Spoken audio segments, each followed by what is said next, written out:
Amen. Le Seigneur soit avec vous.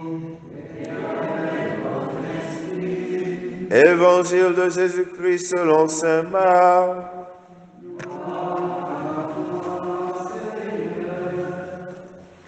En ce temps-là, Jésus disait à ses disciples, « Prenez garde, restez éveillés, car vous ne savez pas quand ce sera le moment.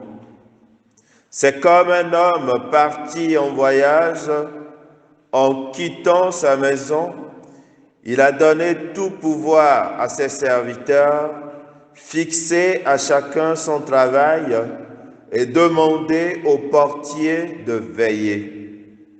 Veillez donc, car vous ne savez pas quand vient le maître de la maison, le soir ou à minuit, au chant du coq ou le matin. S'il arrive à l'improviste, il ne faudrait pas qu'il vous trouve endormi. Ce que je vous dis là, je le dis à tous, veillez. Acclamons la parole de Dieu.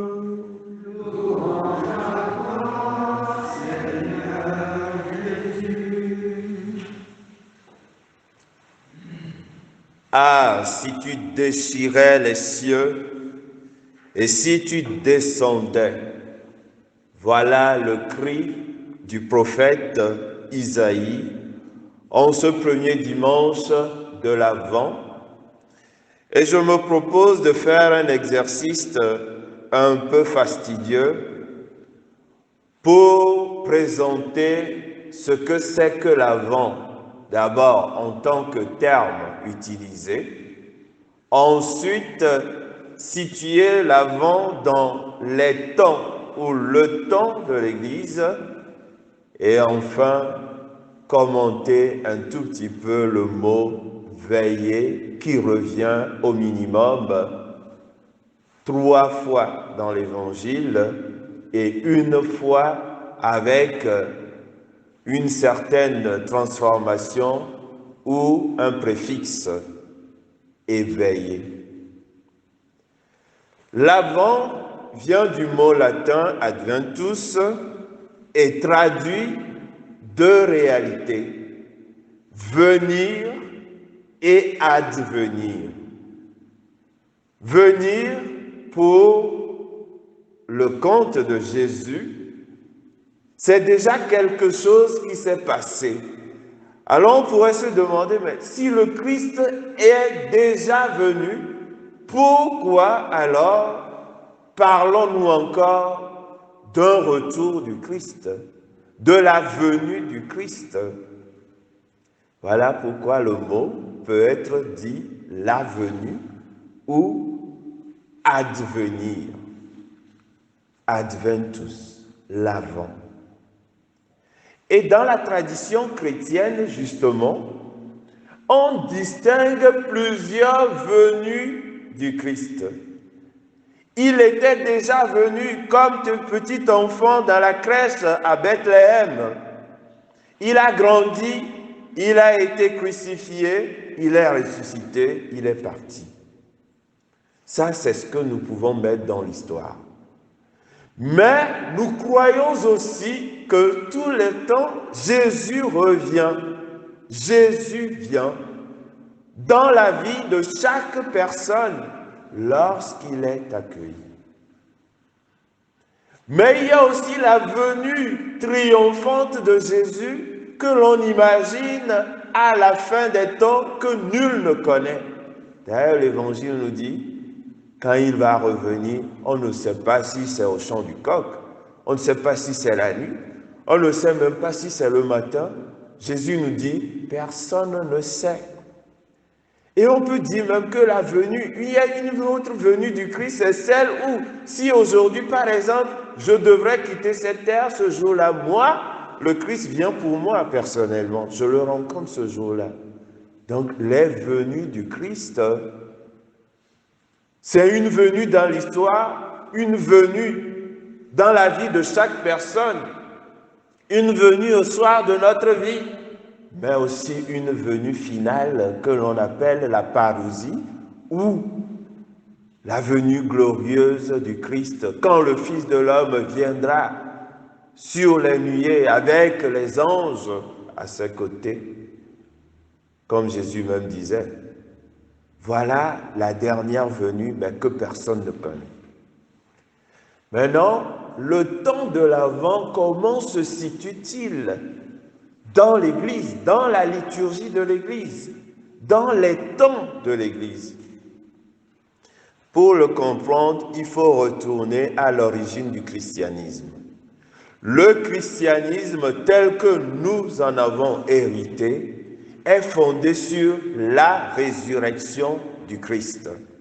Et donc, les premières célébrations chrétiennes, c'était le renouvellement de la Pâque tous les dimanches.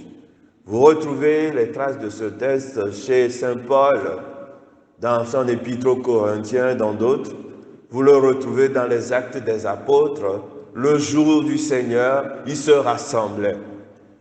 Et donc, c'était ça, la racine pivotante de toute la foi chrétienne qui est vécue et qui est célébrée. Mais plus tard, les gens se sont demandé, mais ne faut-il pas préparer la Pâque? C'est là qu'on a inventé, en quelque sorte, le carême.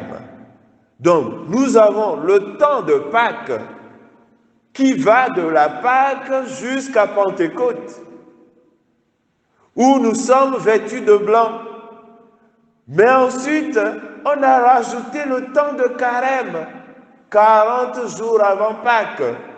Et on a expliqué par Jésus qui a fait 42 ans le désert, le peuple d'Israël qui a traversé 40 ans le désert. Tout ça, c'est après. Et nous avons eu le temps de carême qui est un temps de pénitence et d'abstinence en vue de Pâques. Et le vêtement liturgique à ce temps-là, c'est le violet. En remontant, si Jésus n'est pas né, il ne serait pas mort. Nous venons à Noël, le temps de Noël, qui va de Noël jusqu'à la fête de la Sainte Famille. Et là aussi, nous sommes en blanc. Et pour continuer, on a dit, mais pourquoi on ne prépare pas la venue du Christ parmi nous? Le temps de l'Avent vient de naître. 4 semaines avant la naissance de Jésus, nous fêtons l'Avent. Mais la différence entre le temps de l'Avent et le temps du carême, c'est que l'Avent, l'accent n'est pas d'abord mis sur la pénitence, mais c'est plutôt une attente, une préparation. Le ton est mis sur l'espérance joyeuse du Messie, le Sauveur qui vient parmi nous.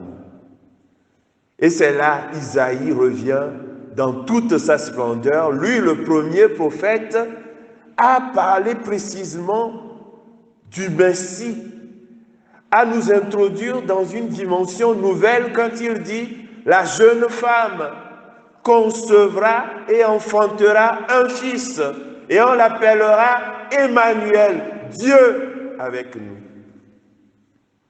C'est de là que vient le mystère de Noël, Emmanuel. Et pour vous embêter un peu, ce n'est pas les soldes de Noël, c'est pas ça, c'est pas les soldes que nous fêtons. Nous fêtons notre salut, nous fêtons la venue de Dieu parmi nous. Ce n'est pas les soldes, ce n'est pas les cadeaux que nous fêtons. C'est Jésus de Nazareth, le Sauveur, que nous célébrons à la nativité. Ce n'est pas le Père Noël. Le temps viendra pour ça, bien sûr. Et je vais finir en commentant, il y a un dernier temps ou 2 petits derniers temps. Le temps ordinaire, c'est lorsque nous portons le verre, l'espérance, la vie ordinaire. les choses renaissent, le temps ordinaire. Et puis aussi, il y a ce qu'on appelle le sanctoral, c'est tous les saints que nous célébrons pendant l'année liturgique, qui vient de commencer, bien sûr, avec l'Avent. Et là, je vous ai fait un peu tout le calendrier liturgique, ou bien tous les temps de l'Église, les temps forts et le temps ordinaire. Maintenant, la troisième partie que je vous ai promis, c'est de nous dire, mais au fait, que nous dit l'Évangile? Commentez un peu. Pourquoi le Christ insiste-t-il dans ces quelques phrases de Saint Marc sur le mot « Ce que je vous dis là, je le dis à tous, veillez ». Et il faut juste regarder entre les lignes. Le mot « veiller » revient 3 fois et une fois avec un préfixe où on nous dit « restez éveillés ». Veillez, veillez, veillez. Pourquoi doit-on veiller? Est-ce que cela veut dire qu'il ne faut plus dormir? Non, ce n'est pas ce que Jésus dit. Ici, Jésus parle de l'esprit de l'homme qui est ardent à chercher Dieu, qui est tourné vers Dieu. On le voit même dans la première lecture. Nous sommes ton peuple. Nous te cherchons, nous t'attendons. On le voit dans la deuxième lecture, Saint Paul dit, oui, puisque le Christ doit revenir, nous devons rester en communion avec lui. Nous devons participer de sa nature. C'est de cela qu'il s'agit. Mais comment veille-t-on aussi? Je prends un exemple humain. Si un de vos amis, quelqu'un que vous aimez ou une personne importante devrait venir vous visiter et qu'il s'annonçait, que feriez-vous? Que faisons-nous? Nous balayons notre maison.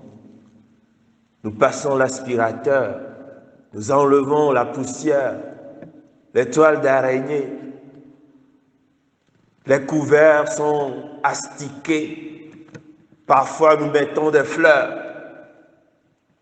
Alors, quand Dieu dit « je viens », on fait quoi? On peut aussi faire les aspects extérieurs, bien sûr. Nous allons bien sûr nettoyer notre église, nos maisons, s'il le faut. Mais ce que Jésus nous demande davantage, c'est de nettoyer nos cœurs, c'est de nettoyer notre vie. L'éveil ici doit être spirituel. Comme nous nettoyons nos maisons pour accueillir nos hôtes, de même, quand l'hôte divin vient, nous devrions nettoyer les choses pour qu'il puisse trouver de la place. Et ces bougies de l'Avent que nous allumons chaque semaine nous rappellent de tenir la lampe allumée, de rester éveillé. Qu'est-ce qui me rapprocherait davantage de Dieu? Qu'est-ce qui me permettrait de renouveler mon accueil de Dieu dans ma vie, ma propre vie, pas celle des autres? Voilà les questions que nous devrions nous poser en préparant Noël, la venue de Dieu dans notre humanité. Hier, aujourd'hui et demain, que la Vierge Marie qui a su accueillir la parole, celle en qui le Verbe s'est fait chair, nous enseigne aussi à dire oui et à ouvrir nos cœurs pour que Dieu puisse y trouver sa place. Au nom du Père et du Fils et du Saint-Esprit. Amen.